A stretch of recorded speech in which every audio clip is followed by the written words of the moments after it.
It's a thing with people who have ADHD. It's hard to start or stop a task. Once you get started, it's so easy to keep going, but it's that first bit that really fucks you up. Yep. That's why, like, I love going to the gym, but making myself go is a challenge. Don Quixote is one of your friends. Oh, that's awesome. Thank you for bringing in one of your friends. Don Quixote, you have an amazing name. Thank you for joining us. Now, finally, let us begin. The road back home. As the carriage wheels clack a steady rhythm over the cobblestones, you watch the lands of Magra, rendered dry by the desolate ancient magic, sail by the window. You are back in your home province, but you are no longer the boy who left it this very road 4 years ago. You return a nobleman and a judge. You are continuing the family trade. You have returned to serve at the province's prefecture. Your home, Anazot, is but a few hours away along this dusky road. The carriage is stuffy and hot from the sun, even with the thick blinders shut tight. It is a familiar heat, but you will now need to get used to it again. The heat weighs heavy on you, but it also reminds you of your childhood. You will see your family again soon. To pass the time before your return home, you read your father's most recent letter. Oh my god, I love my dad. Boogie woogie woogie. Again and again, you carefully reread your father's uneasy words, steeling yourself for your first real job and the service that awaits. Also, Tarmac, congratulations. That's fucking awesome. Yeah, Tarmac! Let's go! That's so cool. Dear Deezth Nut, I anxiously await your return, my son. You're the third judge in our bloodline, the pride of our family. Yet these are hard times for a judge. By the Emperor's decree, Archduke Tarquinius Melanidas, nailed it, is no longer the overseer of Magra. The new overseer is the Emperor's own brother Gaius Tempest, and now our province has been split by enmity and strife between the Archduke and the overseer. The nobles have split into two factions, and so too have the commoners. Some side with the Archduke, loyal to their liege and determined to follow the traditions of old. Yet many judges and officials are eager to side with Gaius Tempest as the new overseer. Compared to his brother Cornelius, he is less radical and more cautious, but he too seeks to transform the empire and bring the estates to peace. Yet other Arcanians are outraged that Archduke Melanidas has been deposed. One among them is Dorius Auton, High Commander of Magra. Although Auton and his men are sworn to serve Gaius Tempest and follow his orders, it is no secret that his loyalty remains with the Archduke. While Gaius and the Archduke are at odds, there have been no open confrontation. Yet, I fear their patience may one day run dry. As for the judges at the prefecture, every day we deal with more and more litigation between nobles and commoners, yet there are no imperial laws that clearly formalize the rights of all three estates. Wisdom, honor, and conscience are every judge's best advisors these days. You made the choice to serve the law, and you will have your work cut out for you. You will answer directly to Prefect Augustin Elborn, a long-standing friend of the family. He needs strong allies, now more than ever. With the support of people such as you and I, the Prefect intends to alter the fate of our province. I am looking forward to seeing you back in Anazot, Deezth Nut. Also, Tanko Mander, welcome to the stream streak hell that is Cal's community. Hold on, I gotta give him 5 claps. You can join me if you want. 1, 2, 3, 4, 5. 5. Thank you so much for the 5 days of Cal. Oh my goodness, yeah, that was beautiful audio for I think everybody. Yeah. Wait, does that mean like when Sammy and Mac have their like 5 fucking thousand you have to do all those claps? Yep. It's awful. Oh, your I poor hate hands. It. Yeah, I had to do 115, I think, the other day for Sammy or Avery or something like that. Yeah, and it's only gonna get worse.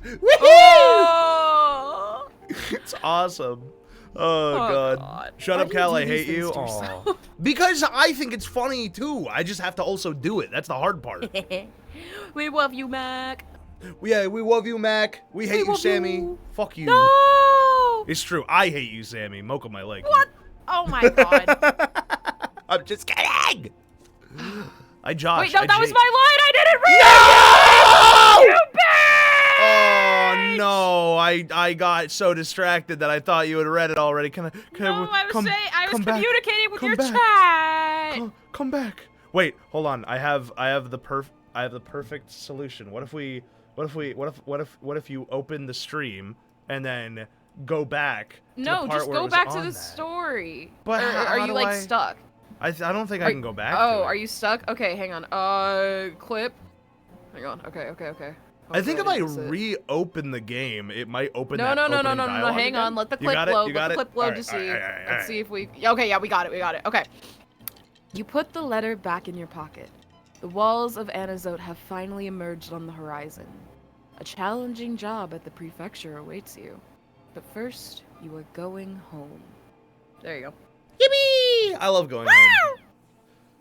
Oh I my love goodness. home. I could stay here forever and ever and ever and ever. And hopefully I'll not die here yet, but maybe I'll die here later, and that would be nice.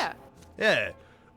We have so much going on. We talked about this a lot at the end of last episode.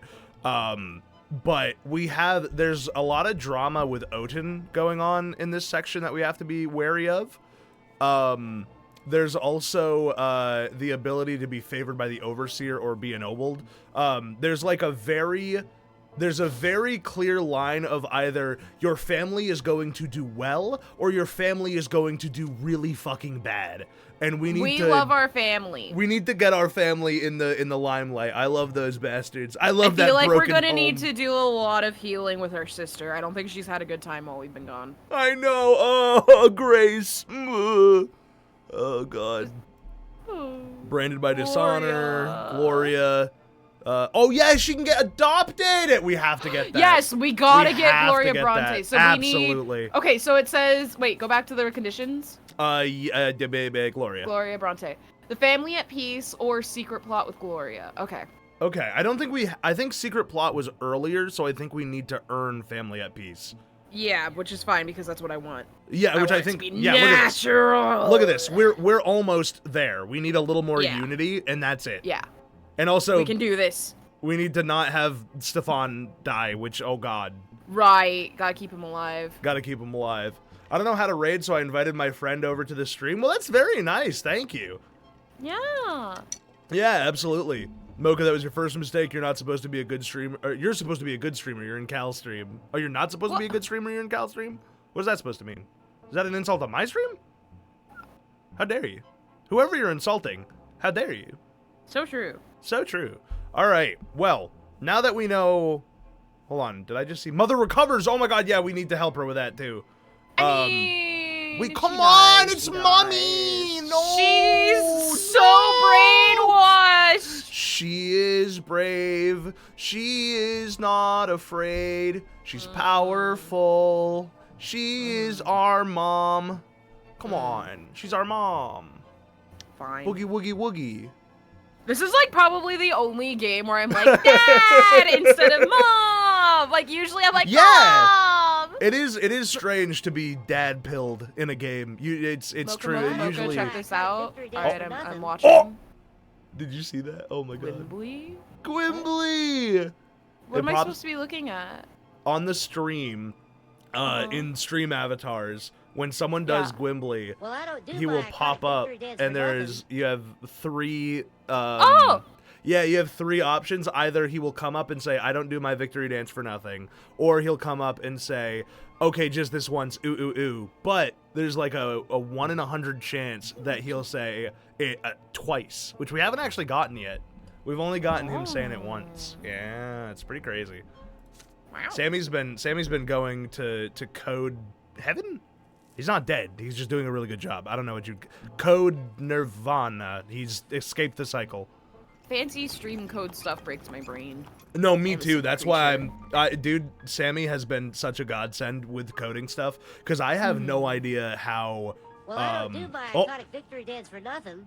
I'm so sorry, Don Quixote. He'll do it next time. Oh, fuck, 115 claps. Oh, I'm so sorry, God. Mocha. Give You're me a on second. your own for this. 1, 2, 3, 4, 5, 6, 7, 8, 9, 10, 11, 12, 13, 14, 15, 16, 17, 18, 19, 20, 21, 22, 23, 24, 25, 26, 27, 28, 29, 30, 31, 32, 33, 34, 35, 36, 37, 38, 40, 41, 42, 43, 44, 45, 46, 47, 48, 49, 50, 51, 52, 53, 54, 55, 56, 61, 62, 63, 64, 65, 67, 68,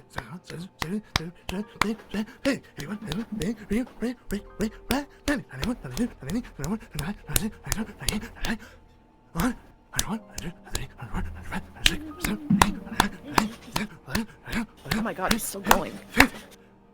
115 claps. Thank you so much Jesus for 115 Christ. days of Cal. I got up and I got an aloe water from my mini fridge, came back, and you were still going. I have to like, because I want the clapping to end as fast as possible, I do it so fast that I can't verbally say like 53, 54, 55, 56. Like my lips don't work good enough for it. So I just have to like mumble it to myself the whole time. Like I can't physically say it out loud.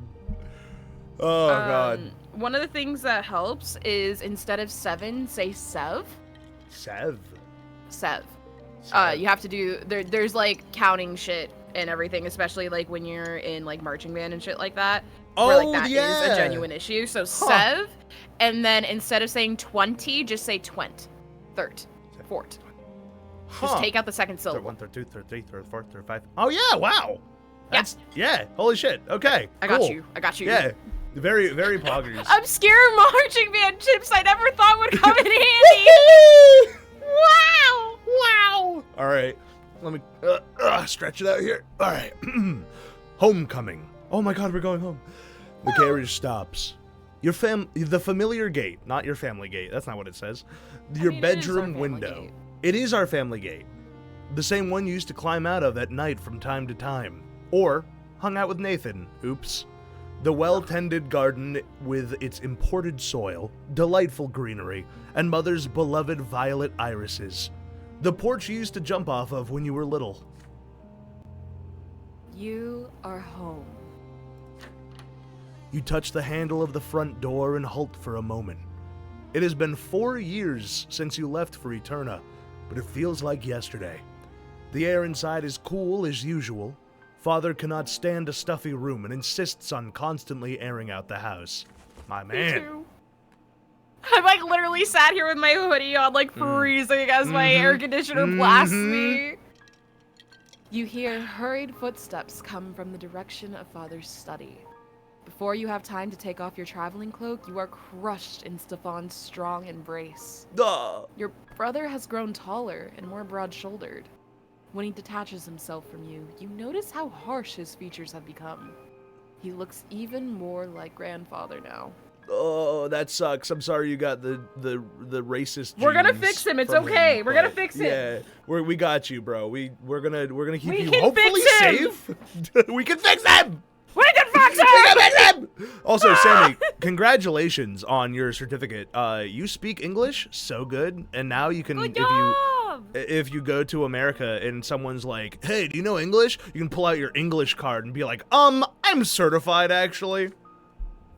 You've grown so much over the last 4 years, Deezth Nut.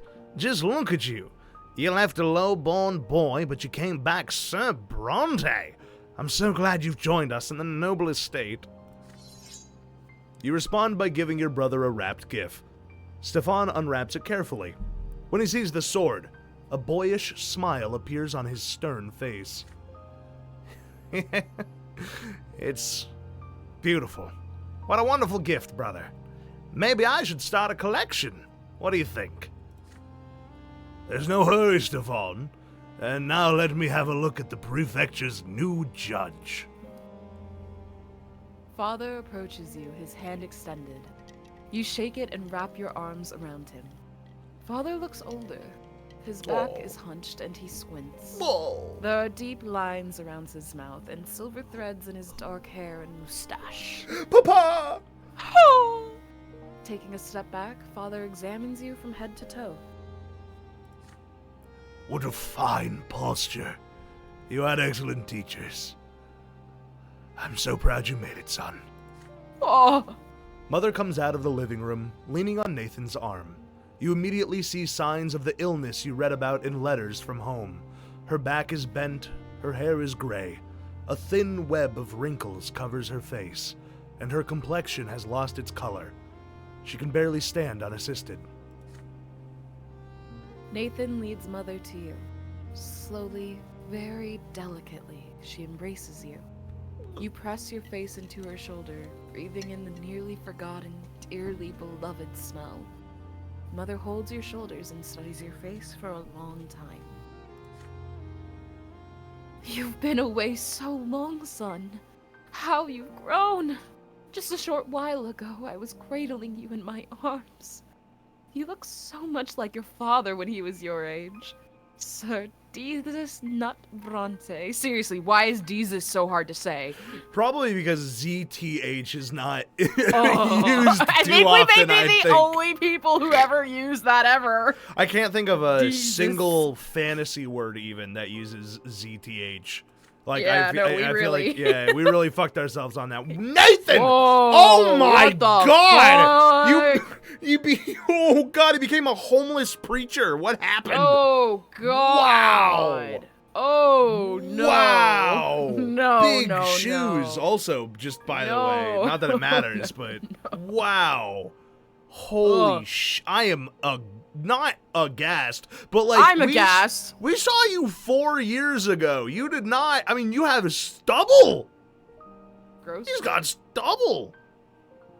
Oh God, no, he does look a little like Shane Dawson. No. Oh man, no. He looks like Shane Dawson malnutritioned and like he looks like if you took Shane Dawson and locked him in a cage for like a week. Oh. Or maybe longer. I don't know how long it takes for hair to grow. I don't have any. That's okay. Yeah. Hold on. I got it. Okay. Nathan approaches you next. Your younger brother is now as tall as you are, and his hair almost reaches his shoulders. But he still has the same lost look in his eye that he had when he was a boy. He needs a personality. He needs a fucking hobby. And here's your ne'er-do-well little brother. He hasn't changed a bit or grown an inch after all this time. He couldn't get into the seminary, so he just, hangs around.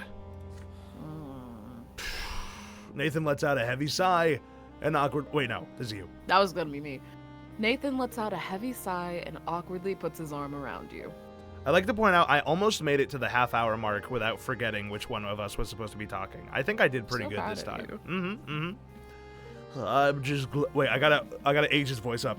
I'm just glad to see you back, Deezth Nut. Hope just hasn't been the same without you. You hear a snort behind you. Everyone turns. Whoa! At the top of the stairs stands Gloria, her arms across her chest. She is dressed as a man in culottes, a frock coat, and a necktie with a massive pin.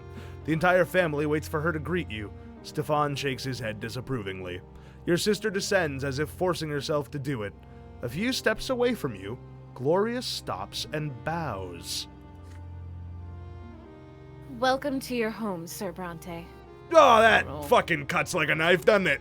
Oh, that's so formal of you, my dear sister. Oh, God. Your sister looks thinner and leaner than she used to. She has dark circles under her eyes, as though she has been sleeping too little or crying too much. Probably both. Yeah. Enough pleasantries. Come on in. The table is set. Lydia has prepared a veritable feast for you. For the first time in years, the entire family is together. You can spend some time with another family member of your family today. It's got to be Gloria, right? Yeah. Like she needs something, man. Everyone else is like, "Oh my goodness, how are you?" I mean, mother is dying, but at least she's happy. Yeah. Like she seems to be like chilling. Gloria looks fucking depressed. Oh, wait, I wish we had kind of taken a little bit more time to like process that we're at the dinner table. She can't answer us right now. Cal, you clicked way too fast, buddy.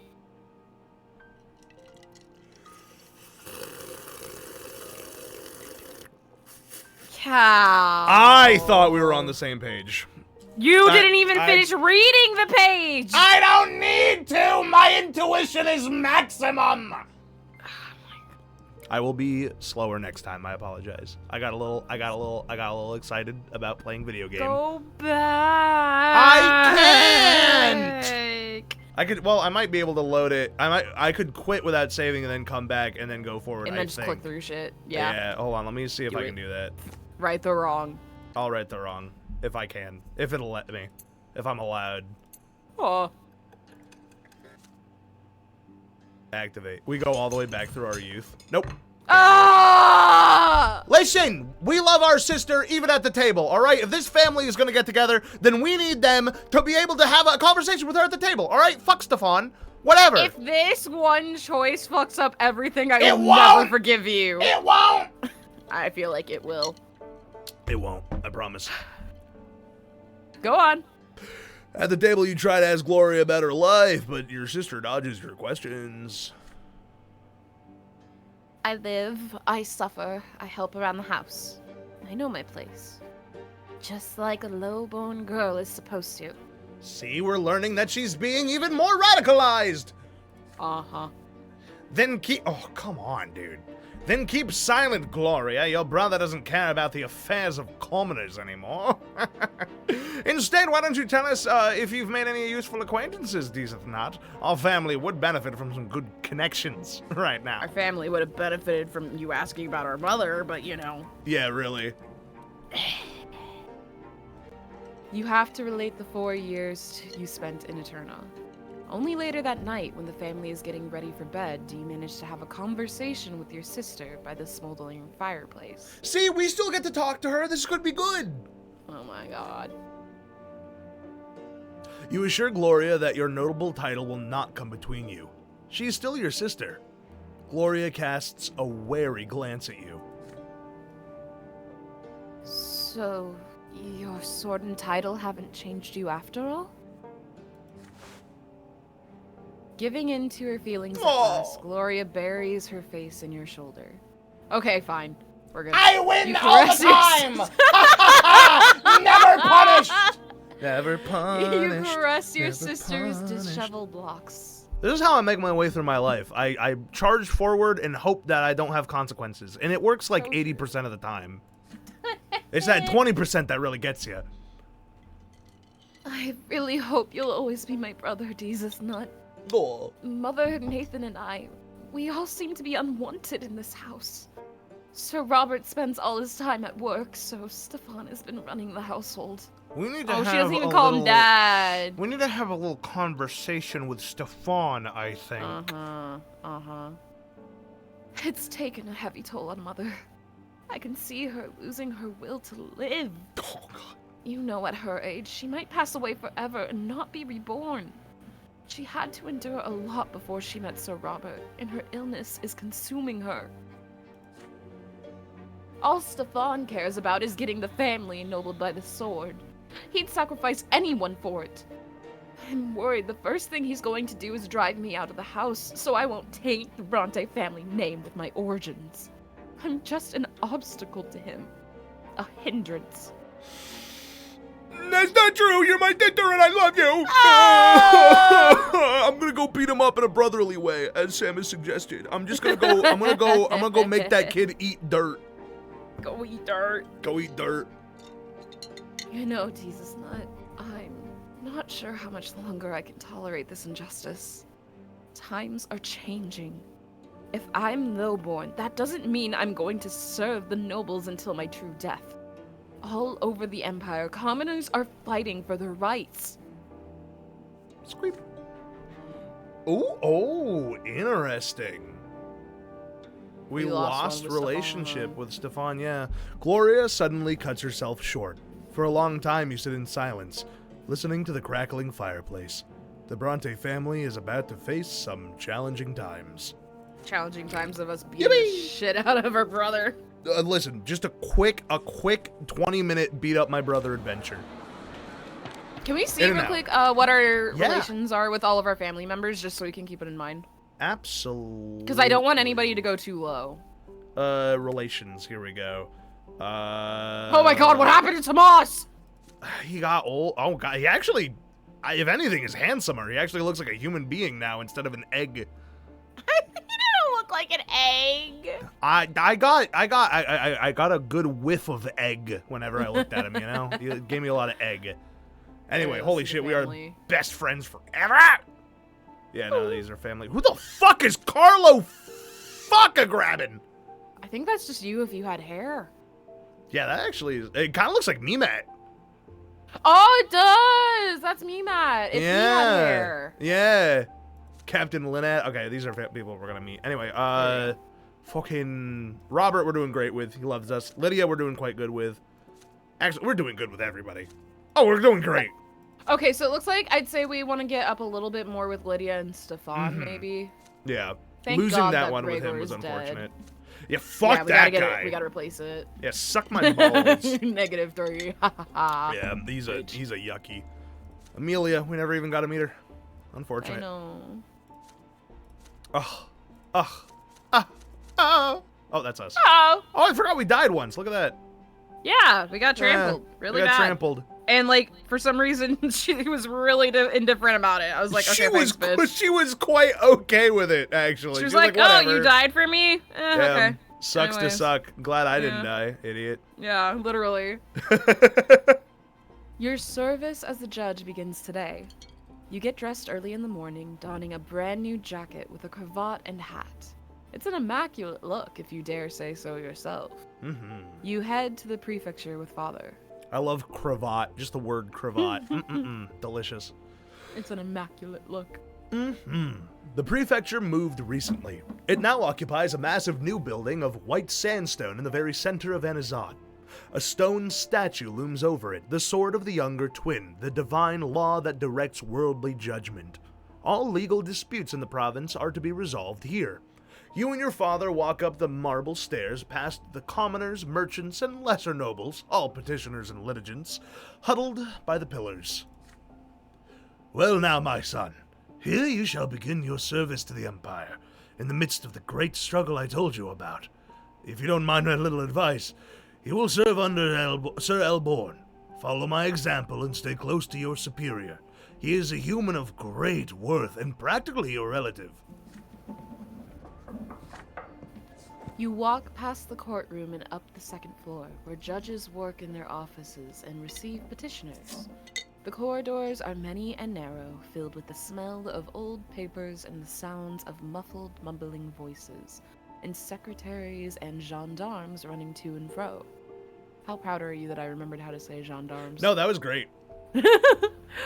Father guides you down a corridor that ends with the door to Sir Elborn's office. I feel like we're two idiots making a whole, like, brain cell a little bit, because I think about how I was able to help teach you about port and starboard, and you helped me learn gendarme. Yeah! It's an exchange of knowledge. Community. Yeah! Amazing. Amazing stuff.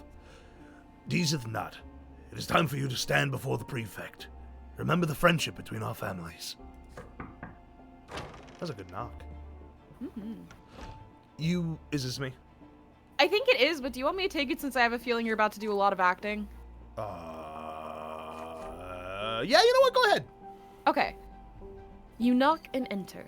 The spacious oak-paneled office is not without decoration, yet its adornments are tasteful and elegant rather than garish. The flag of Magra bearing the silver tree hangs on the wall. Behind an imposing desk sits Baron Augustin Elborn, surrounded by papers. His face wears a focused expression you recall from his visits in the past, although it is more wrinkled than you remember. He looks up and his face comes to life. He rises and extends a hand to you. Why, young Deezth Nut Brante, what a pleasure it is to see you again. I see your years at the capital have turned you into a stately young man. I was told you proved yourself quite capable at the college. The city of Anazat needs worthy judges who know their craft, and more than ever. Allow me to welcome you into service for the good of the Empire. I'm sure you already know the basics of judicial work. Serving at the prefecture, however, takes more than finding your way through our laws. Although they are quite labyrinthine and contradictory, there's no denying that. Anyway, you look at our province, you will see a friction between the estates. Old noble blood, new nobles, rich commoners, poor commoners. Oh, Jesus. They all have their legal disputes, yes? Sorry, there's a really giant spider in front of me and it just jumped. Oh, God. Oh, sorry, keep going. You sure? You want me to just ignore it? Yeah. Okay. She's fine, guys. And we judges work here to make sure... Jesus Christ, Tarmac, you can't just abuse the meow special, you fucker. I'm reading. So scared. Gotta get the giant vacuum cleaner. Oh, by the way, the meow command is broken. It's not a true random. It's a continuous and never-ending loop. I don't know does that matter? We judges work here to make sure this pot never boils over. If we're too eager to follow the traditions of old and bow to noble privilege, the commonest state will grow desperate and lose all hope for freedom. But if we openly side with the commoners, the noble's ire will be quick to find us. And so, Judge Brante, I ask you to be wary and wise. Peace hangs by a thread in this province. Carefully consider every decision you make at court before rendering your verdict. Stop redeeming Gwimbly. God damn it. But first, you need to get accustomed to your new position. You shall begin at once. The prefecture has already assigned you a number of legal proceedings to review and judge. Your office is ready and waiting for you, Sir Brante. Well, I don't do my iconic victory dance Oh, for son nothing. of a bitch! You didn't even get it. Was it worth it? Was it worth it? I don't know. I can't hear it. That's a fair point. He said that he does not do his iconic dance for nothing. Believe it or Aw. not. Yeah. The instructions are over. The work begins. You recognize your new office by the brass plate on the door reading Sir Deezth Nut Brante, Judge. You find it rather cramped on the inside, yet still reasonably comfortable. The sturdy desk has all the stationery you need. Behind the desk is a large chair of carved wood, and in front of it are several smaller chairs for petitioners. Heavy curtains hang over the window, worthy opponents for the morning light trying to shine through. I like that writing. Worthy opponents to the morning light trying to shine through. I really like the writing in this. Sometimes it really stands out, like, to me, and I'm like, God damn, this is why I enjoy this game so much. Yeah. There are papers on the desk already, including instructions, orders, rulings, and all Well, I don't sorts do of my other iconic prefecture victory dance for paperwork. nothing. You are about to begin when you hear a sudden knock at the door. The source of the disturbance turns out to be a stout, smartly dressed nobleman. He greets you with an elegant bow you would have not expected from such a sizable individual. Oh my god, it's Carlo Cock grabbing. Hey! Carlo Cock grabbing? Oh my god! Whoa! Oh god, what, let me think of a voice here. Sir Brante, congratulations to your first day of service. Allow me to introduce myself, Judge Carlo Falkengraven, a humble servant of the law like yourself. It is my hopes that we will become fast friends. And now, if I may, a word of warning to help your work progress smoothly. As a token of our future friendship, I am aware that Sir Elborn is your immediate superior. As a loyal servant of the Empire, you will, of course, take his word as your guide. Yet there is no reason to neglect all the other judges of the prefecture, all of whom are noble men of great worth. Their guidance will most certainly aid you as a judge. I don't know why I gave him this voice, but it's going to be so hard for me to do it now. I was gonna say, I was expecting more of like a, hey, like kind of like mafia, like bro. This is just the first thing that came out, and I got to stick with it now. Tony, like, you know. It will be my pleasure, Sir Brante, to facilitate your introduction to the noble judges of the prefecture as soon as possible. I see glory in your future service to the Emperor, into the Empire. I keep wanting to say Emperor for some reason. To the Empire. Yet it certainly cannot hurt to receive reassurance and support where you might need it most. I shall not detain you any longer, but if you wish to make some valuable connections, my office is right across from your own.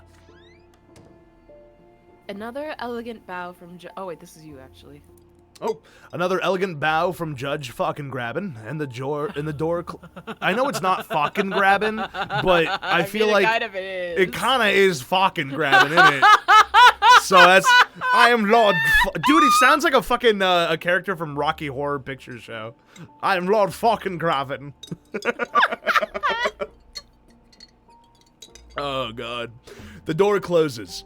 You are alone at your desk once again. The scorching sun is rising over the province behind the window. Today is an important day. The day when you are to take your first steps in your new profession.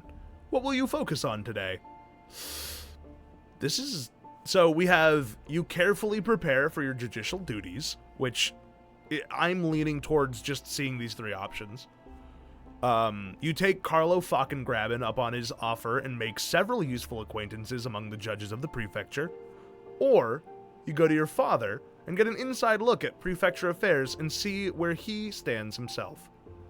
I feel like we really want to focus on family.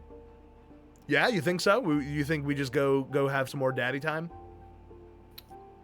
We did say we wanted to get it higher, and right now... Yeah, that's true. Well, it is at 3.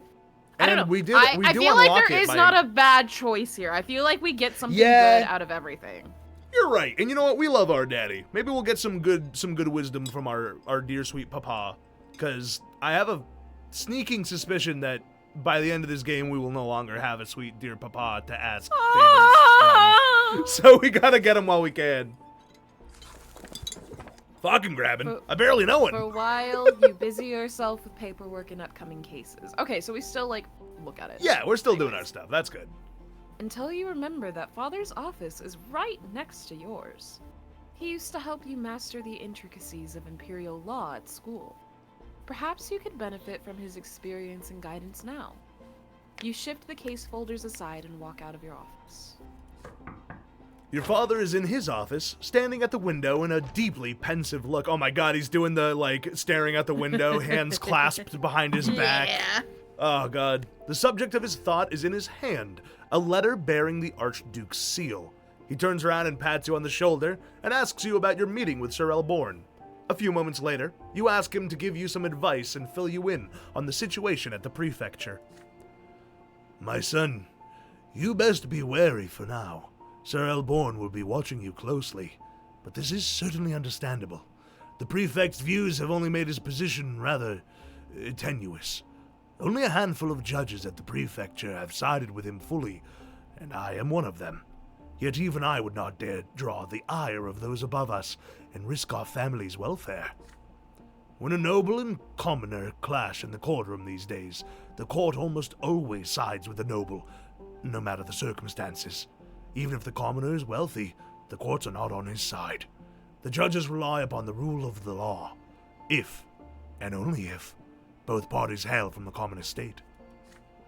Sir Elborn aims to change this little by little. He is eager to ensure that imperial law applies to all 3 estates in equal measure. But there are many who oppose him, from Archduke Melanides and his loyal commander Orton to our own fellow judges. Right now, Sir Elborn enjoys the backing of Gaius Tempest, but the Imperial Overseer may abandon him at any moment. So here is my word of advice to you. Be careful. Help Sir Elborn bring the nobles under Imperial law, but do not draw the ire of the other judges. Remember, more than just your career depends on your verdicts. Even a single careless judgment may be enough to bring our family into disfavor. Shit.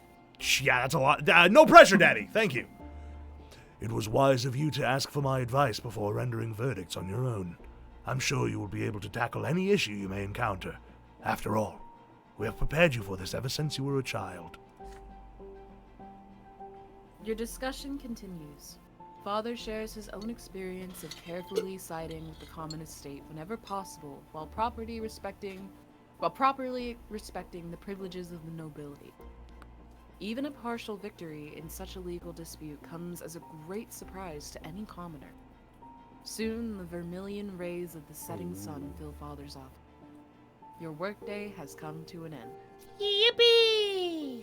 We didn't do any work. Yeah, what a hard day of work. Jaw, my back sure is aching. Oh, goodness.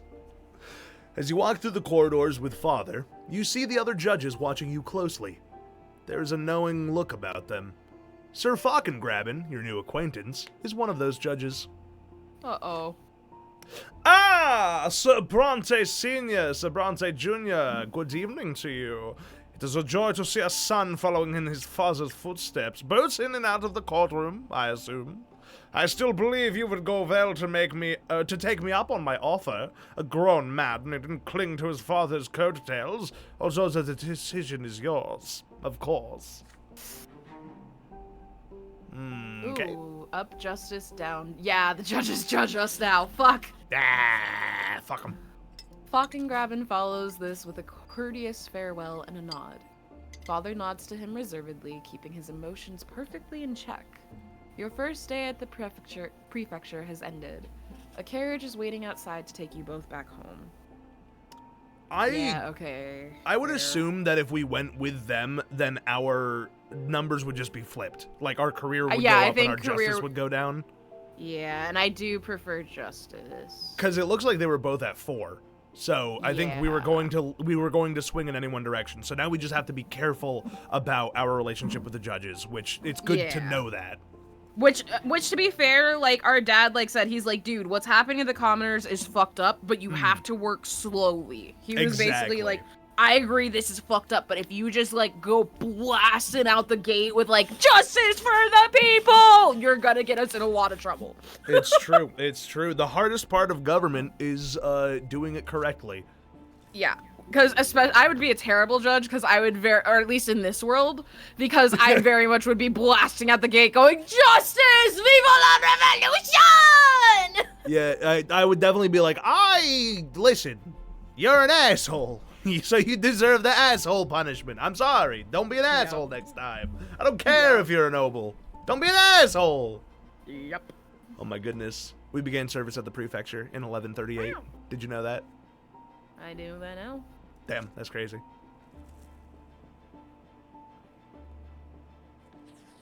Yeah. Page.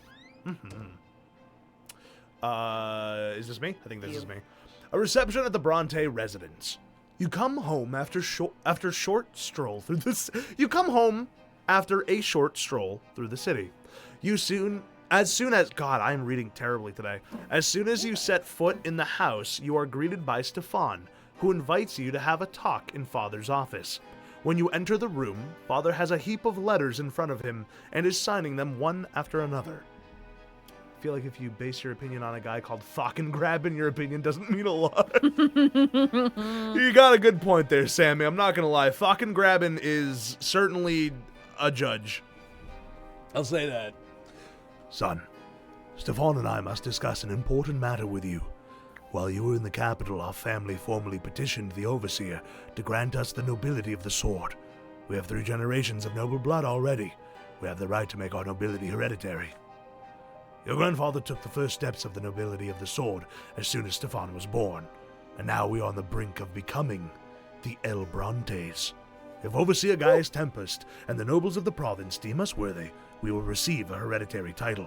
All nobles of the Brante family will remain noble forever, as will their descendants. Father and I do our utmost to maintain the family's position, but our goal can be reached only if our reputation remains unblemished in the eyes of high society. The nobility is watching our every step. Father lays a hand on your shoulder. Oh, thanks, Dad. I love Lays. Country. Now, this is your cause too. The future of our family depends on it. We need an estimable reputation and wealth. Everything bearing the name of Brante affects it. Remember that with every action you take, Deezth Nut. Stop putting more fucking pressure on me, all right? I'm doing my best. I know, guys, I swear. Oh, God. But you will have to appear before Anazot High Society. We're going to host a reception for the nobility at our home soon. You must uphold the honor of our family, brother. You'll relate the news from Eterna to our guests and present yourself in a favorable light. You should take this. Yeah. With Stefan at the helm, the entire family spends a full week preparing for the majestic reception. The house is flooded with decorations and new tableware. Delicacies are cooking in the kitchen round the clock, and the napkins now bear an embroidered oak branch and chain. The Brante family crest. Oh. Gloria is the only one to neglect the comic cause. I actually really like that as a family crest. Like, that's cool. Oh, man, I want a family crest. Family crests are dope. Ours is a lion. I think ours is because I almost just said my last name out loud. So real. I'm trying to think of, it's like griffin or something like that. I can't remember exactly what it is. It's pretty. It's all right though. But I want a cool one. Yeah, I feel that. Were it up to me, I wouldn't be seen at this hypocritical gathering. But I don't want to let Sir Robert down. He's the only reason I plan to stay for the event. The evening of the reception has come. What? Dignified conversations of the clinking of glasses fill the house. Among your guests are many high-born, powerful people. Your father and Stefan dance from guest to guest, making sure no one is overlooked. Young Deezth Nut, how splendid to see you. So what was your time in the capital like? You exchange pleasantries with a high-placed relative. Meanwhile, Gloria and Mother spend the evening on a settee? Settee? Wait, hold on. A settee on a settee? A set? I don't know. I'll Google it while I you feel keep like reading. I was gonna say, look it up. Yeah. By the wall without ever drawing any attention. Neither your father nor your elder brother introduced them to the noble guests. According to this, I think it's a fabric for a couch. What is it? How do you pronounce it? I think it's a set. Oh, it's a set or a seat. It's like what became the word seat, I think. Oh, do you think it's another mistranslation? It could be. But I think it's kind of like a you know how back in the day when everyone had tuberculosis, especially in like Victorian London, they had those fainting couches that were like randomly in hallways. Those it's because tuberculosis was seen as like the hot new thing because so many women of high society had it. They had to spin it in a good way. So there's like I just looked it up. It says settee. It's settee. Settee. Settee. Settee. Spend TB? You can't spend tuberculosis. You have tuberculosis. I mean, you can give it to other people, but I don't think you can spend it. Brittany, we are playing a game called The Life and Suffering of Sir Brante. It is a game that we've been playing on Fridays. We're in 4, I would say like 3.5 out of 5 chapters. Or 4 out of 5. Fuck, whatever. It's a really long chapter. We are a judge, and we are trying to broker peace between our house and the nation. It's a lot. Also, Thaijo, Brittany, welcome to the stream. Thank you so much for hanging out, guys. I think is this you, or did you already read this? We already read this. Okay. And I read it. Still, one of the guests, a young nobleman of the sword named Jose El Pelletier, keeps staring at Gloria in fascination. Your sister averts her eyes, bemused. Oh, God. Oh, wow. Lady Gloria, you are the true gem of the evening. You look so marvelously daring. I haven't seen your like even in the capital. When you walk past Gloria, you hear her hurried whisper. You peace. Deezth Nut, please talk to me. This Sir El Pelletier keeps following me. I feel uneasy. What does he want from me? I'm just a lowly commoner. Come with me to the other side of the room. Although I'll probably still stand out among all these refined nobles. Oh my God, it's the old Johnny Test. Do you see what he looked like with the hair? Hold on, wait. Yeah. I can definitely see a Johnny Test like sort of a fiery fro coming out of that. 100%. Stop moving your hand over it. I want to read the preview. Oh, yes. Okay. Nothing important. Yeah, we don't really know anything about him yet, I guess. Yeah. Look, it's Durante the painter. I wonder what's brought him so far from the capital. It would be fabulous if he could paint our family portrait. We should all be on canvas together. We're one big happy family after all. Wine glass in hand, you cast a look around the crowded room. It's time to choose how you will spend the evening. Damn, we can't get a portrait. We're not fancy We're not enough. manipulative enough, yeah. Talk about your victory in the tournament. We did not win. But Nope. we do have good diplomacy. Or we could present our mother and sister, but I think that would give us bad reputation, unfortunately.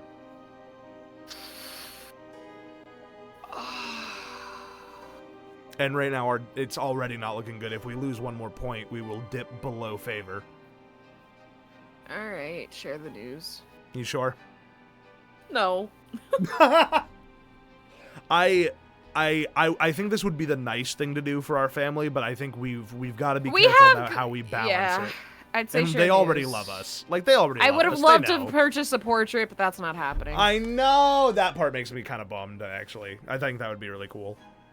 The moment you approach Stefan, he links elbows with you and leads you to where the most prestigious place by the table, where the most eminent of the guests are seated. May I present to you my younger brother, Deezth Nut Brante.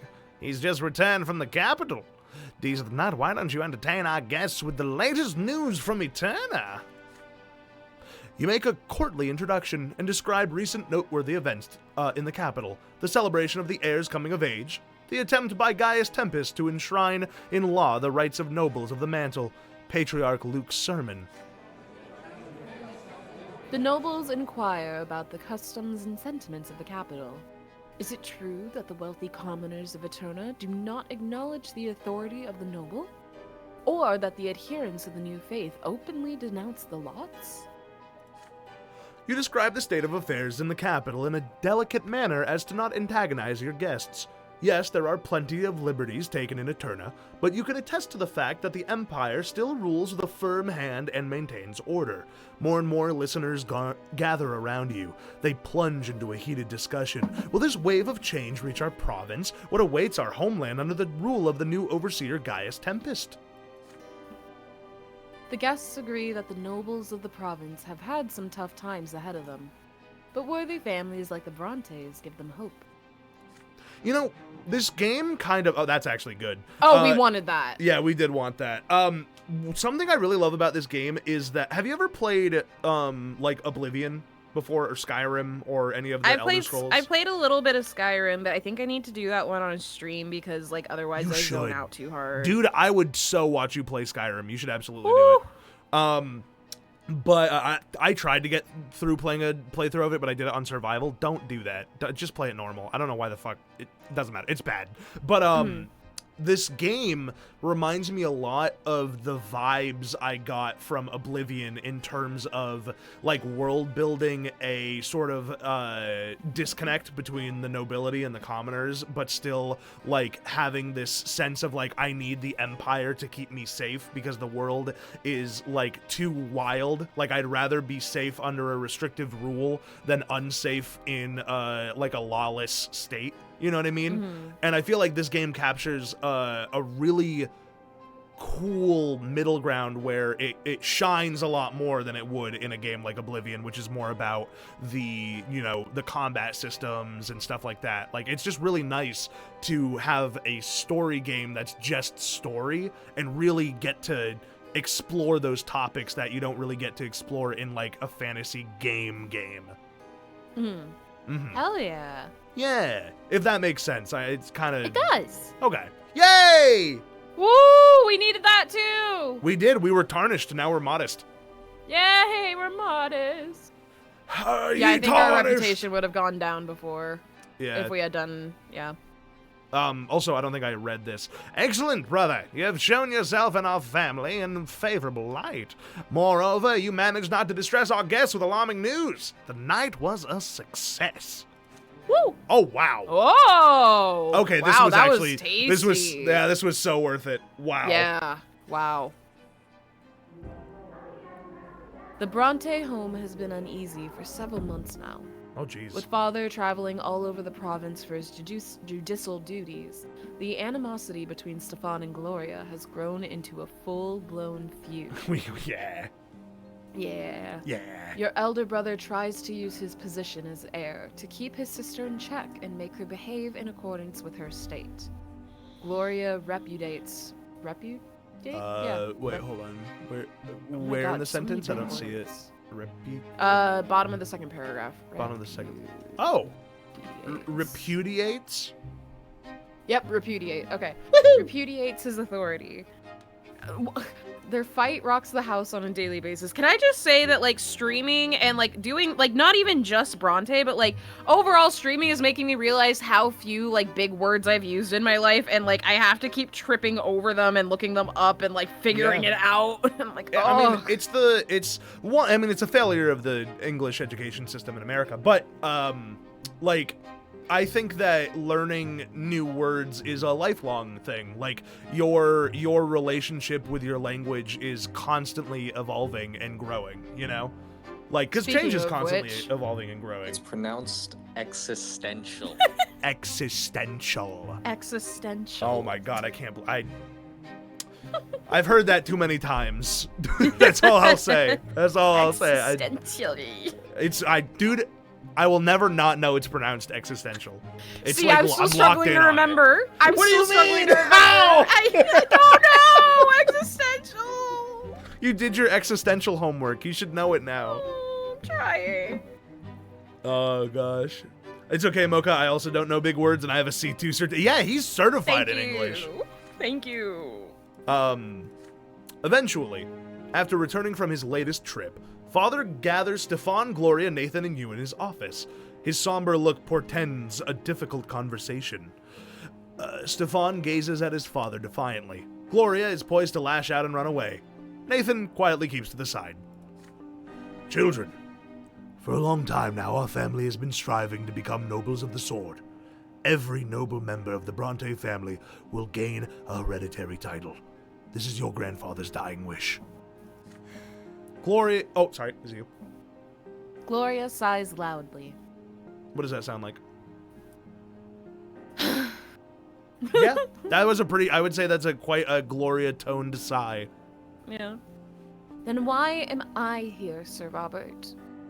No, I don't think Robert's dying, Sammy. I think he just knows that this has got to get handled. Like, that he really wants this family to be ennobled by the sword. It's like, because, like, although we're removed from it, for Robert, it's his father's dream. And much like we became a judge because of our father, I think he's trying to get our family ennobled by the sword in honor of his father, even though his father is obviously much more of a shithead than our dad was. Or is. He's not dead yet. She's right. This is a Brante manor. Wait until I finish, Stefan. I am still the head of this household. If you are so truly concerned about honor, show your father some respect. Oh! Yeah, damn. It can't be helped. Not all of us are noble. But now we must be united as never before. We must work together to protect the reputation and wealth of this family. But you, Stefan, perpetually humiliate Gloria. Father? All I'm trying to do is put her in her place. You know perfectly well the consequences of any attention Gloria might attract. Our every step is being observed. The nobles will make pariahs of our family for all eternity if they remember Gloria's filthy origins. And your reckless marriage to Lydia.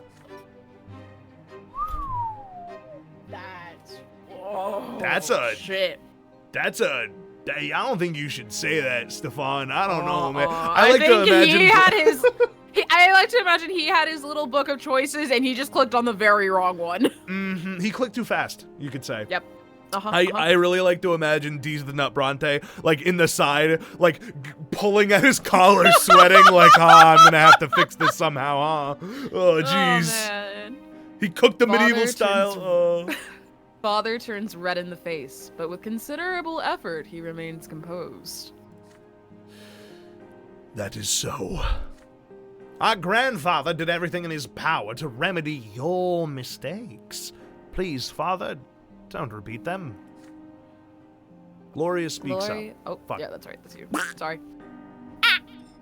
I'm just trying to live, Sir Robert. But Stefan wants to lock me in a cage so nobody will ever lay eyes on me. I bet Stefan would, if he had the choice, put her in a little cardboard box and, like, put her in a room and be like, thank God that's taken care of. I love how in character that sounded. I love Stefan Brante, and I will be sad when I no longer get to voice him. That's not it at all.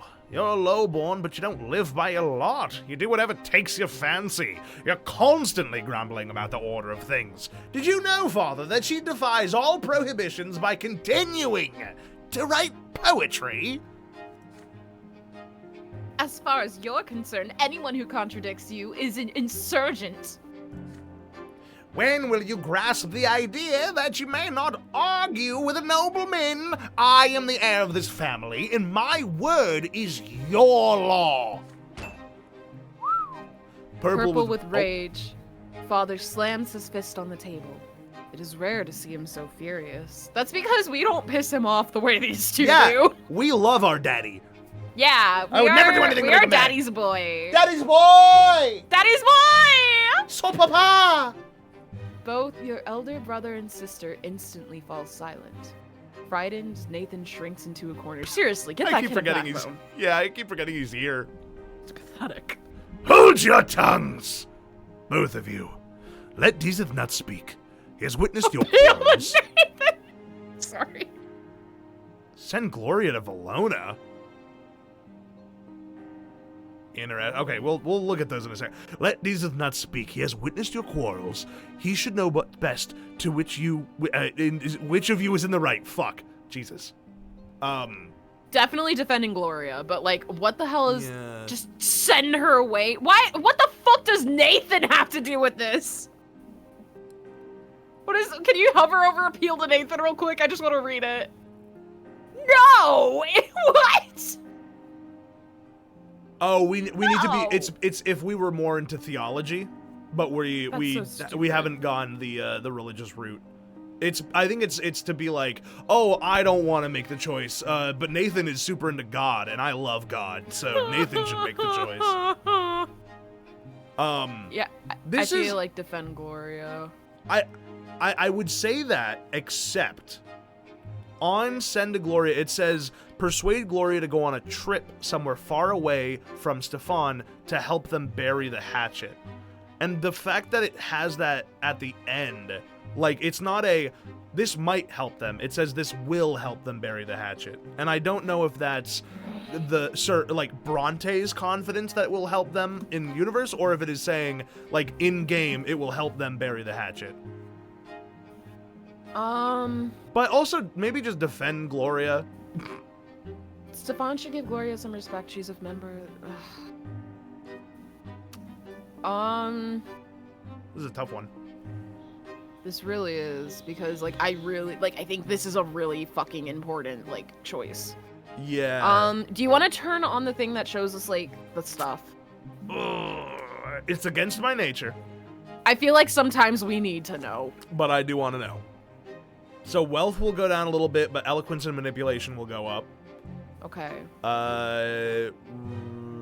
Stefan will get mad at us, and our reputation will go down if we defend Gloria. And our unity in Gloria will go. So yeah, so send Gloria actually does seem to be. Send her out. Yeah. Okay. All All right. right. I'm quite down with that. Yep. Sometimes. Did you turn them back off? Yes, I did. Sometimes I get nervous about picking the only unlocked choice, because in my brain I'm like, oh, that's the one we have the choice of, therefore that must be the right answer. We've earned the right answer. But I feel like that like instinct is gonna fuck us over at some point, which is why I'm trying not to do that every time. So that's why I do think that checking it sometimes is a good idea, but I don't want to get too carried away with it. Who's this? Me? This is you. You take a conciliatory tone. You note that the I already tempers- looked it up. You got it right. Yay! You note that the tempers are running too high. Your siblings would benefit from spending some time apart. They need to cool off and try to settle their differences. From what you hear, the town of Lona in the southern part of the province has an excellent resort with healing springs. What if Gloria... Oh, this is lovely, actually. Yeah, I love What if it. Gloria took a vacation there for a month to improve her health and have some rest by the sea? Oh, that's lovely. That is lovely.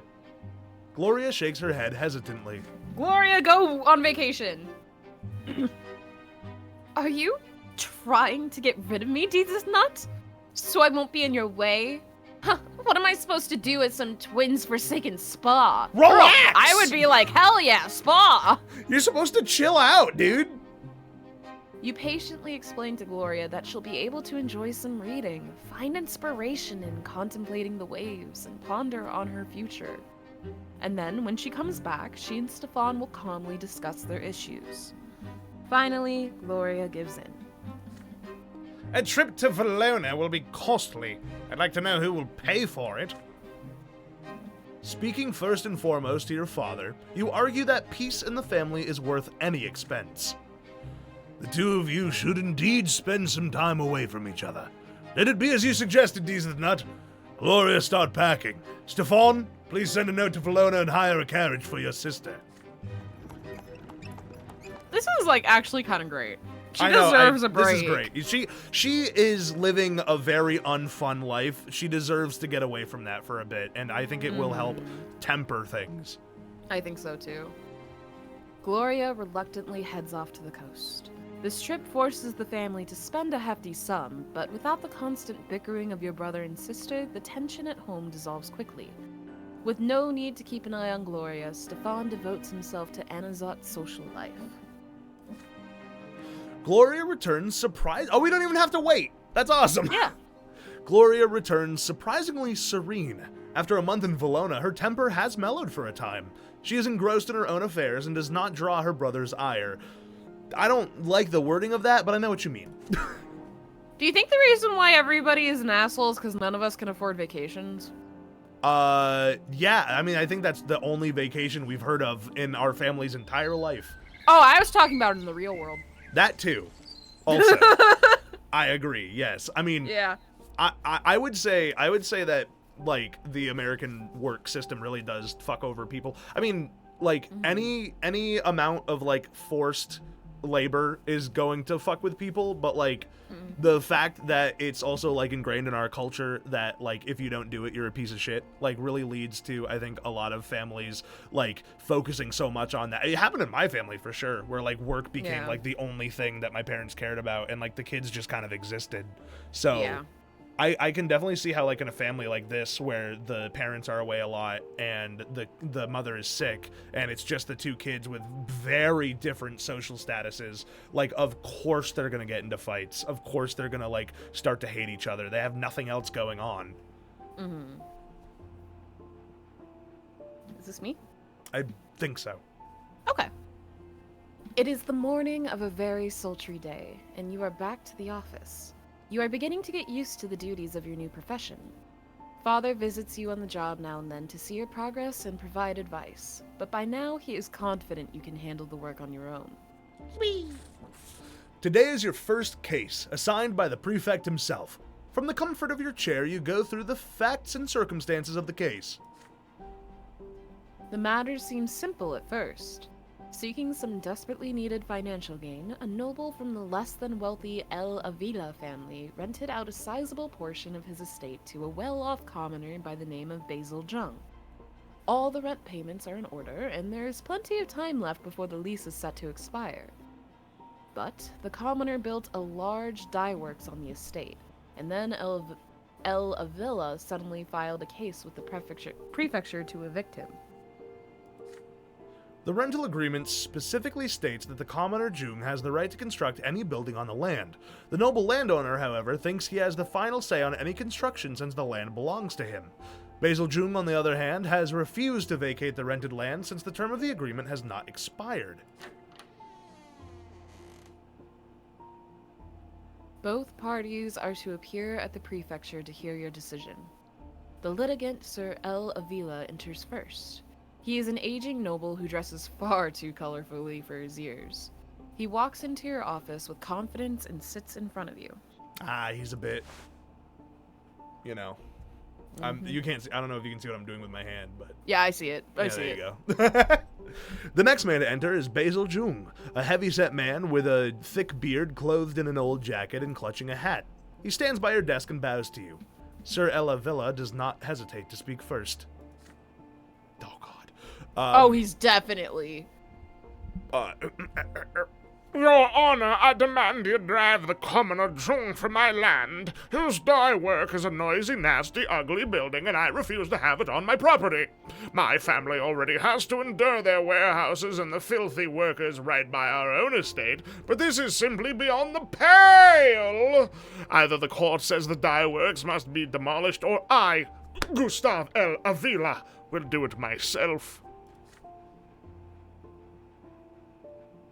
You ask Sir L. Avila to compose himself and tell the commoner to give his statement. Basil Jung gives his account, speaking in a deep, gruff bass. Oh, look at that. They gave you the tone for you. Your Honor, it cost me all my money to build the dye works. The contract says it clear. I got the right to build anything on the land during my rental period. And Sir Avila didn't say a word at first, but now he up and demands we demolish it. My family will be ruined. It's not gonna happen, I say. Damn, I'm kind of attracted to Jung. Sir L. Avila screams at him in return, outraged by what he calls his cunning trickery. The bearded Basil Jung disagrees again and again, his pudgy finger pointing at the clause in the agreement. It is noon already. The sun is so hot, even the air itself seems to melt away. This is your first case ever. It is time to deliver your verdict. Okay. So, we're not going to comply, because that's stupid. No. You confirm That would be a Basil little too loud. I'm had looking at right the to bribe. construct.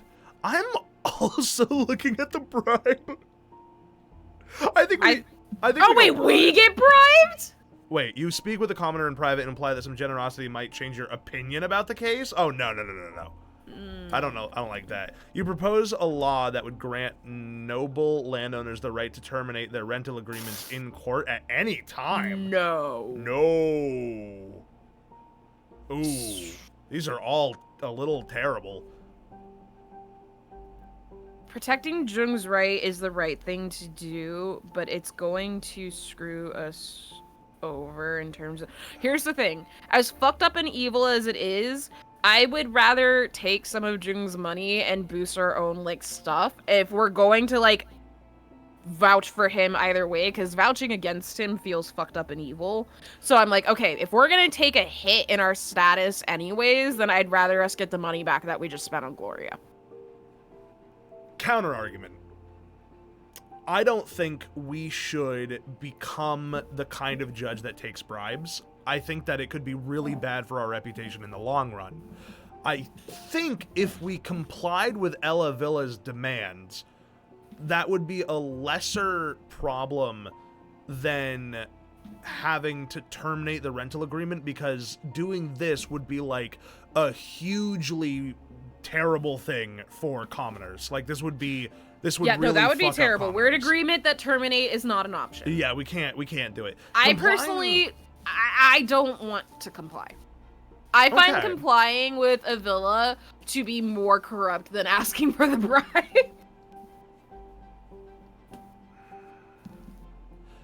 So I personally say protect or bribe. I think you're right about the potential of the reputation, but at the same time, like, who's gonna believe that the commoner saying that we, like, asked for the bribe? This is another one where we can pull it up. Like, I don't mind pulling up the thing every now and then to see what we get, because right now we're trying really hard to get what we want, and this case ultimately doesn't matter too much to us, and we really want to get, like, good stats. So I'd say let's stat cheese this a little bit. So our wealth would go up, our order would go down, our justice would go up, our career would go down if we asked for a bribe, which is what that would really fuck us up, I think. Look at protect Jung's rights. Wealth goes up, order goes down, career still goes down, but justice goes up. Damn. No, justice would go up in bribe as well, doesn't it? Justice goes up in bribe Yeah. as well. Yeah. So this one, we literally just get more manipulation and wealth, so it's the same as protect, except we get more. We get money and we get manipulation. Yeah, terminating wealth of Magna order would go up, career would go up, reputation would go up, willpower would go down by 5. I'm not willing to spend willpower. Plus, that's like the terrible one, anyways. Yeah, it sucks because this one would be so good for us, but it's too fucked. We can't. Complying would bring our career and order up. Justice if we lose would go one down. more, if we lose, but we have justice to lose. We don't have career to lose. If we lose one career, we're gonna go down into the negatives, and we're not gonna be in good terms with the judges anymore. I'm willing to do bribe. Like, I think it would give us stuff. I'm just saying that if we do choose it, we are going to unbalance our stats, because right now we're at a very scary point with career, but justice, we can lose some. But and that's the thing. I'm okay with losing some justice. It's just getting the money and the manipulation. I'm just like, that would be tasty. But it would cost career. But it would Sammy! cost career. Sammy! Sammy, make Let's a look choice at for our- us! Where's our stats? Is it personality? No, that's it would be occupation. Yeah. So we would be in a dangerous position if we went down one more. Damn. This is so fucked up and evil. It's true. I think my thought is bite bullet and comply. Are you locking in for bribe, and then maybe we could flip a coin? We can comply. We can comply. You think I'm gonna set myself on fire, but we can comply. If it makes you feel better, I also don't like it. Do it. But I don't think there's like a good answer here. Do it. No, there's not. All right. It's just a land dispute about a dye place. Like, but this is gonna ruin this guy's life. Yeah, but at least it's not ruining a bunch of people's lives, I guess. Fuck, who even is this? Is this me? I'm not reading this out loud. I can't bring myself to do it. It's you. You deliver your verdict. The terms of the rental agreement notwithstanding, no commoner has the right to construct a factory or any other full-scale production facility on a noble's lands without the noble's explicit agreement.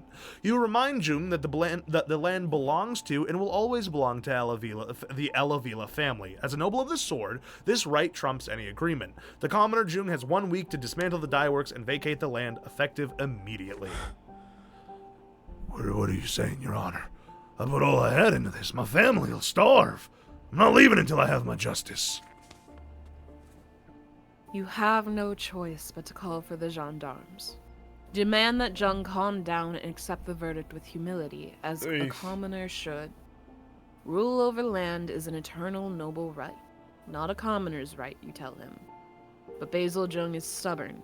He refuses to leave your office and keeps shaking the rental agreement at you, even as the gendarmes remove him from your office and the prefecture. I really do think that this is like a game test for the player to be like, are you willing to do something that sucks to keep your position so that you can make more change in the future? Like, I think it's supposed, I think that this will put us in the right direction, even though it sucks right now. I know, but I hate it. With that done, you tell Sir Elavila to take good care of Jung and his family. They are commoners, yet they are his subjects too. It is the noble's duty to rule well over the common estate. Certainly, Sir Brante. You have my thanks for resolving the matter so swiftly. Not that I expected any other resolution, of course. Rest assured, the other nobles of the sword will hear of your integrity. The rest of the prefecture soon learns of your verdict. Most of them support your decision. The law exists to keep the lowly estate in check. When the lowborn resort to cunning and bite the noble hand that feeds them, a judge must be there to put a stop to it. Just twist the knife right in me there. That's great. But we are now at least fighting for justice and still a judge, which is all that matters. Uh-huh. This is where we need. It's good. Trust me, it's good. It's good. Uh-huh. It's good. It's good. Uh-huh. We love judging people. It's true. We love it. It feels so good. So good. Ooh, year 1139, the Archduke and the Overseer. Two powerful lords have been struggling for power in Magra for over 2 years now. The new overseer of the province, Gaius Tempest, cannot seem to rein in the obstinate spirit of Archduke Tarquinius Melanides. Unwilling to accept that he is no longer the overseer of Magra, the Archduke still stubbornly continues to assert his right to rule the province.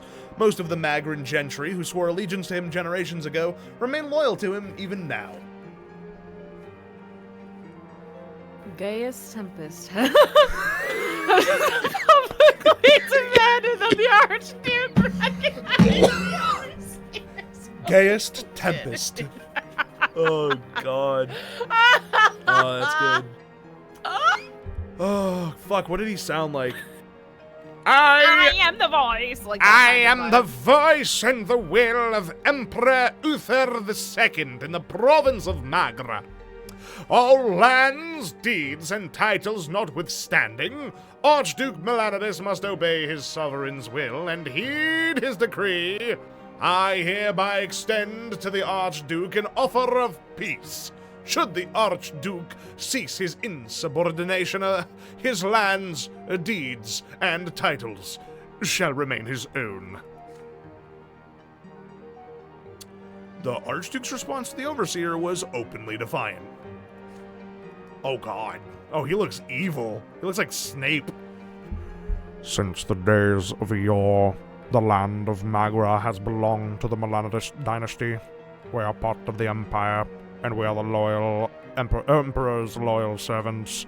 However, our dynasty will not stand for such intrusion upon our lawful rights and privileges. Never before has an Archduke been stripped of his right to represent the Emperor's rule in his own province. So do not forget, Sir Overseer, that the highest noble families of Magra have sworn fealty to me alone. Neither the Archduke nor the Overseer will relent, but both are too powerful to be readily disposed of. The bad blood between the two Archneans has festered for too long, and the common people have begun to pay the price for their strife. The strife price. No! Stripped of the Overseer's tax privileges, the Archduke Melanides has decided to impose his own levy upon the citizens and villagers of Magra. The commoners are now forced to pay taxes twice to the Overseer and then the Archduke. This double burden is too much for the common people of Magra to bear. Many have refused the second tax outright as a lawless measure, but the Imperial Legion, led by young Dorian Oton, is ruthless. Eagerly and without mercy, the Legion soldiers collect the Archduke's dues in cities and villages alike. Oh no. There'd be a struggle for power around here, there do. Woo! Commoners! Commoners! We love them common folk. This last year has been an ordeal for your family. The pains taken to be ennobled by the sword, the close attention of the city aristocracy, the squabbles between Stefan and Gloria. Tonight, your preoccupied father has gathered the entire family around a table in the backyard. The sun is almost set. There's a soft breeze. But instead of a meal in the open air, you are going to attend a family meeting. In the middle of the table, you see an open gilded box. It is full of jewels. Archduke Melanides himself has bestowed this gift upon us. It is a surprise indeed. I thought you all had the right to know. Father unfolds a letter lying beside the box. Sir Robert Bronte, I bestow this precious box upon you and your family as a symbol of the care in which I treat the people of my province. Pray accept this gift and remember with whom the loyalty of the true nobles of Magra lie. Archduke of Magra, Tarquinius of the Melanides. The family oh, go on. The family I just know you've been doing a lot of voicing this one. Sparkling in the last rays of sunshine. Fuck, you are right. It's worth quite a fortune. But the Archduke is fully aware that I am on the side of Prefect Elborn and Overseer Gaius Tempest.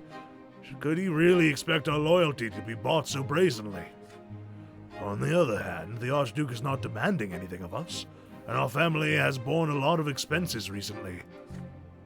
Father, no one is forcing you to side with Melanides. Who are we in comparison to the Archduke anyway? We must not anger him by refusing his gift. The jewels are certainly welcome. They are worthy of being shared with the best families of Anazalt. They will pave our way to the nobility of the sword. Mother shakes her head glumly.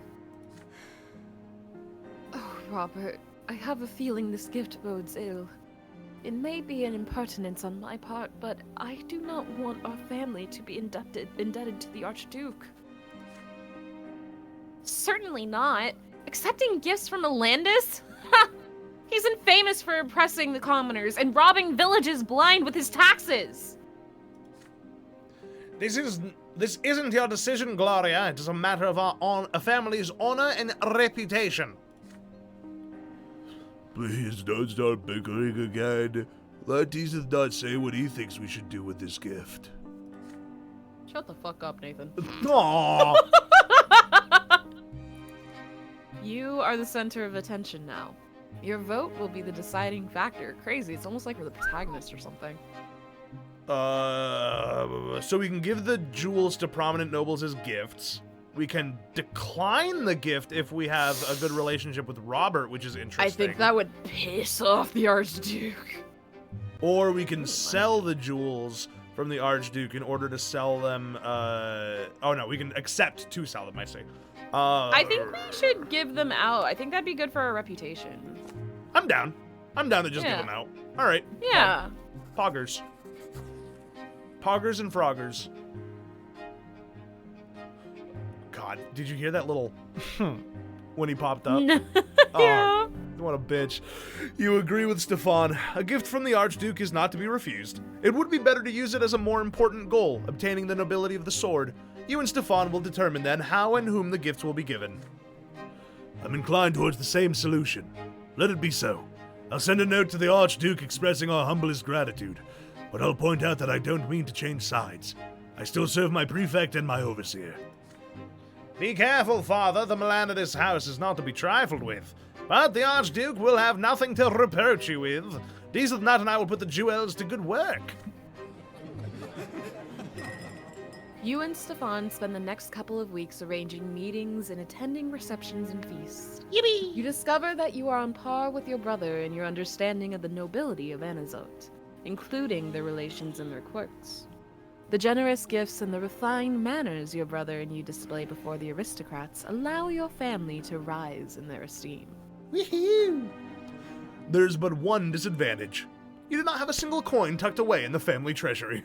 Yeah, money would be nice. Yeah, money would be nice. But hey, It's almost like bribe. We're vibing. Look at us, we're vibing. We're scheming. We're deplatmaning. It's great. Look, we're now influential. We just got above the board from 12 to 13. There we go. Yes, and we're almost a dangerous one. Which is an interesting thing to be known as. Dingerous.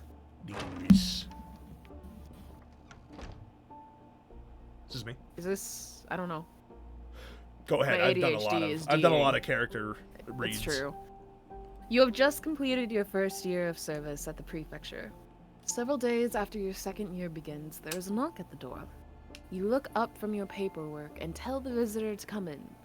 Sir Elborn's secretary slips inside quietly. Prefect has an important matter to discuss with you in his office. Oh, good. More politics. Fantastic. You're probably about to have to do more reading, so you want me to take this one too? Sure. Augustine Elborn looks weary and aged, but he greets you with his usual characteristic warmth. You take a seat in the comfortable chair across from him. Sir Elborn asks his secretary to pour you and him some wine. Let's go! Day drinking at the job! Woohoo! I like our boss. I do too. I actually think Augustine is a pretty cool guy. Sir Brante, it's good to see you again. I hope the judge's trade is coming easily to you now. I admit I've been watching your first cases closely. You have already had to resolve a rather difficult land dispute between a commoner and a noble. You are typing away over there. Oh, sorry. It's okay. It comes through your microphone. I don't know. If you are gonna type, maybe mute yourself. No, I'm done. You're fine. Okay, I'm so sorry. You've already had to resolve a rather difficult land dispute between a commoner and a noble. We will even see more litigation of this kind in our province in the future. Now it's time for you to answer an important question. Is this great dispute between the two estates, where will you stand as a judge? Take a look around you. Life in the Empire as we know it is changing. It is our duty as nobles and judges to make peace between all the estates on the basis of law. However, the prefecture faces a great hindrance in this pursuit of this goal. Many nobles are still determined to abide only by the traditions of old, especially the Archnians. For those nobles, the only law above them is the court of honor, where noble ranks and duels decide everything. They reject the jurisdiction of the prefecture and outright defy the newer laws and regulations of the Empire. This is to say nothing of what happens when an Archnian has a dispute with a human commoner. Some Archnians would rather cut a human down than waste time on what they see as pointless litigation. Even though the law says that they are all Emperor's subjects and have right to a fair and just trial. One of the most flagrant violators of the law is Dorius Oten, the commander of the province's military. You've encountered him before, haven't you? That Archnian's nobleman is a notorious duelist. Anyone who crosses his path risks insulting his honor. His sword has ended the lives of many human nobles, not to mention all the commoners who have been unlucky enough to run afoul of him when he was bored. Surely you realize, Brante, that we are the only ones who can protect those people. The low-born lot forbids a commoner to arm himself, and even those who would rather defy their lot have no chance against Dorius Oton, one of the most skilled Archnian swordmasters. Oton cannot be allowed to commit murder with impunity. We have to stop him and all the others who act as he does. Imperial law must prevail over their barbarous traditions. But as of now, I have no authority to put Oton on trial. Our province still abides by the old traditions, and humans are powerless against the dynastic power of the Archnian aristocracy. Putting an Archnian on trial for his crimes would be unthinkable at best. We have to work gradually to change this, Brante. I need you as an ally. What we have to do is strengthen the power of Imperial law in Magra, so that eventually everyone will respect the law, from humble beggars to highborn Archnians. We must show everyone that the law is not a noble instrument of oppression against the common folk. Like the divine law, Imperial law must stand above all, with no regard for birth, rank, or title. This is why I have decided to address you today, Deezth Nut Brante. Side with the law. Side with your father and myself. Side with justice in every case, always, no matter who stands trial before you, be they lowly commoner or noble elite. With enough precedents, we will put an end to highborn tyranny and ensure that the law is respected throughout the province. But I must warn you, even here at the prefecture, I am not all-powerful. Many judges oppose my point of view, not openly. At least not yet. But I am certain they work against us in the shadows. Now, Brante, what is your answer? Are you ready to side with me and change our province for the better? Are you prepared to support me against the high-handed gentry and defend the common folk from the likes of Dorius Oton? I mean, just yeah, did right? so much work. Dude, you must be exhausted. I'm so exhausted. Like, that was so much reading. Ugh. Obviously, we're siding with him. Yeah, I mean, I think that's super easy. Obviously. Yeah, I'm not gonna All he reject him. could He's have our said boy. was, hey, you want to fight against injustice? Like, instead of going on that whole speech, you could have just like, hey, you want to finally say fuck the system? And I would have been like, yeah. No, not fuck this system. We're making the system better. No, We're- if we fuck the system into submission, then... Jesus. You nod energetically, determined to support Elborn and bring nobles and Archnians under the rule of Imperial law. You realize the risks, but for the future of the Empire and its subjects, you are willing to face them. You seal the promise with a handshake. The prefect leans back in his big chair and points at the glasses full of wine. Bug, motherfucker. Bug, no! Oh, Oh no, Bug!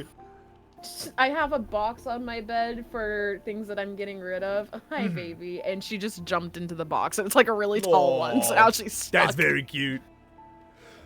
I never doubted you, Brante. With your potential and youthful zeal, nothing will stop us. Now a toast to the triumph of law in Magra. Huzzah! Huzzah! You should take this too. Your glasses clink melodically. The prefect takes a sip and then puts the glass down to instruct you further. Called it. Remember how to be cautious. Between the powerful nobles and many other judges at the prefecture, there will be no shortage of enemies on this path. There will be times when you will be I will be unable to help you. My position is too unstable as it is, so please do not draw too much of their ire. Letting their wrath reach you is the last thing I want. Last but not least, we mustn't be hasty. If we move too fast and enforce the law against the nobles too soon, they might take up their swords, as they have before. We have to prevent an uprising and avert bloodshed. At all times be just, but also wise and alert. I'm glad to see you on the side of justice. I'm counting on you, and you can count on me in return, Deezth Nut Brante. May luck be with you in service to the Empire. You return to your office, your desk covered with endless paperwork as always. At first glance, nothing has changed, but now you realize the great and important cause working quietly behind your daily grind. Deep in thought, you sit at the desk once again. What fate awaits you in the service to this cause? Viva la revolution! Viva la revolution! Also, we now have status The Promise with Augustus Alborn, so we are locked in. I like to think of him as an uncle. He's Uncle Augustin. Unky. I love our Unky. He seems like a good dude. Mm-hmm. Yay, we supported him, and no one has ever been harmed by a promise. Yo, did Sorry you just that drop my your mic? No, my cat body slammed it. Ooh. You want me to, like, do you need a Yeah, break? go ahead. Okay. An old friend. Night is falling over Anazot. The stifling heat gives way to an eagerly anticipated freshness. After a day at work, you stroll home at a leisurely pace. You turn down a side street that you have known since you were a little boy. It is as if your legs are acting of their own accord, bringing you to the place of your childhood play, the remnants of the wooden fort. Ah, Tomas! So much has changed since the days when you used to play here with your little friends.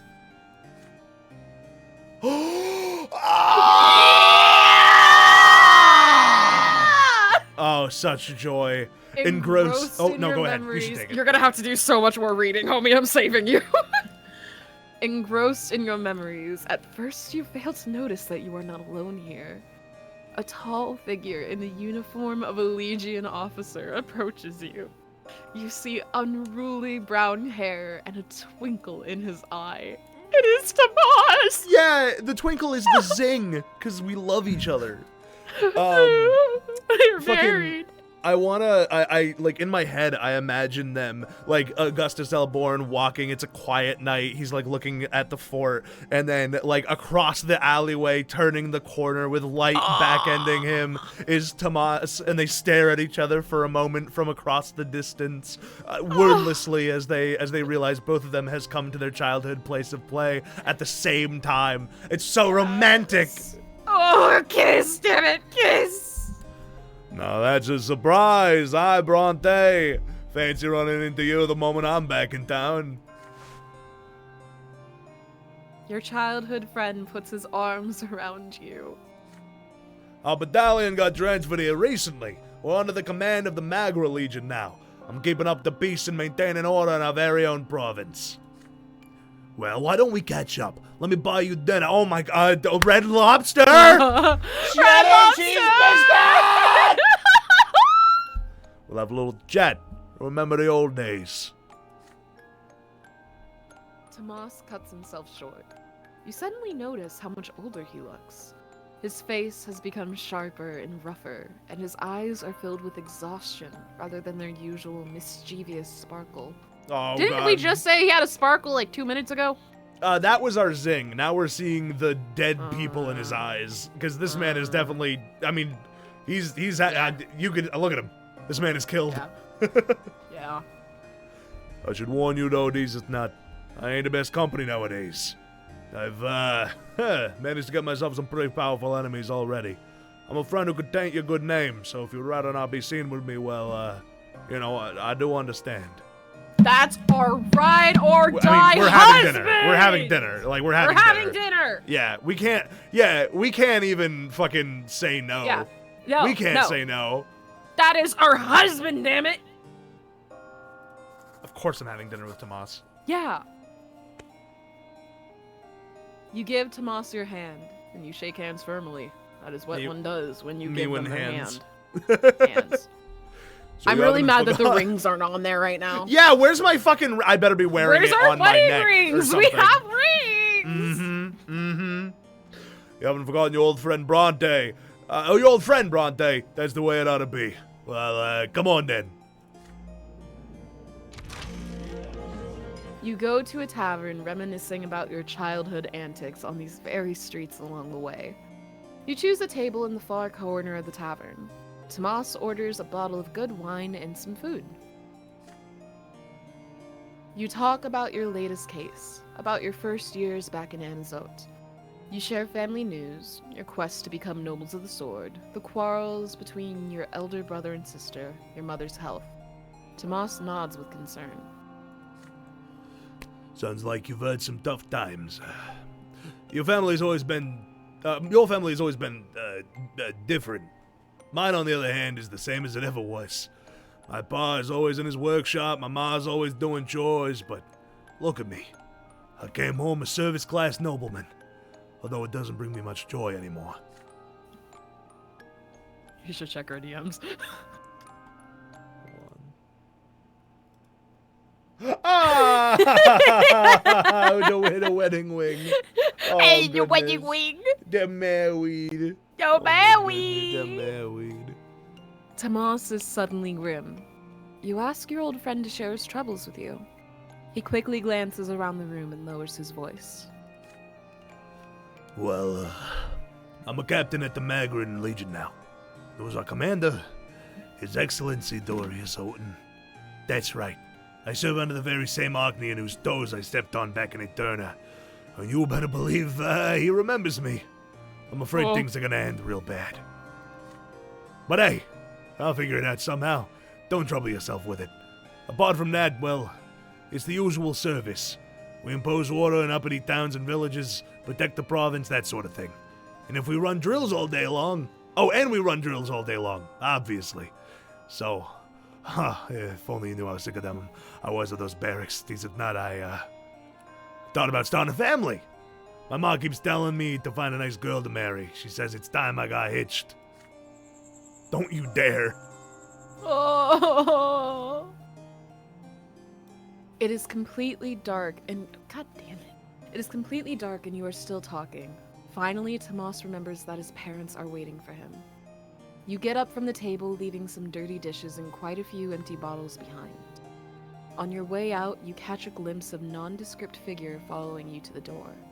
As you walk alongside Tomas through your home neighborhood, you keep glancing over your shoulder, but the shadow that was following you has disappeared. Nah, fuck him. Should I start reading every other again? I think so, yeah. Okay. You reach your street and stop for a while in the semi-darkness between your family homes, just as you used to all those years ago. Bye, Brante. I hardly ever come to Anazot these days. Our battalion is always on the march all over the province, but twins willing, we'll see each other again real soon. You advise your friend to safeguard, his every life. There we go. Sorry, look, guys, we are maxed out on Tomas. I love it. I love it so much. It's so good. I love Tomas. Yeah, that's fine. Whatever. We just got reputation a little bit ago, so fuck him. Woo! Yippee! Nice, we are Okay, so we gotta full of spend willpower. some. We gotta spend a little bit of willpower, I think, if we can. That's a good resource to use. Yeah. All right. I don't know about you, but I'm Yeah. pretty content to stop here. I think that was a really good stopping point. Absolutely. God, this game is so fucking fun, dude. It's so good. Yes. I love everything. I mean, I know I say this at the end of every episode, but amazing, spectacular, beautiful, easy, greasy, cover girl. Amazing. Yes. Yes. Everyone, make sure to go follow Mocha at Maybe Mochas. I'm one she follower is- away from 1600. Or Oh wait, my god. yeah, 1600? 1600, yeah. 1600? 1600? Yeah, I'm one follower away. Yes! Maybe you could be the 1600th follower. Yeah, numbers. Numbers. Thank you so much for joining me. I'm going to go on a quick break here, everyone. We are going to continue the stream. We're not going to be doing this. We're going to be doing probably Final Fantasy. So, everyone, one last time, go check out Mocha's stuff. Mocha, I will talk to you later. Goodbye! Goodbye! Not the fucking bell. Oh, God. All right, chat. I'm going to take a quick 10-15 minute break to probably make some food and get some, like, water and stuff. And then we're going to switch to Final Fantasy 14, where we will probably, hopefully, be finishing up Shadowbringers.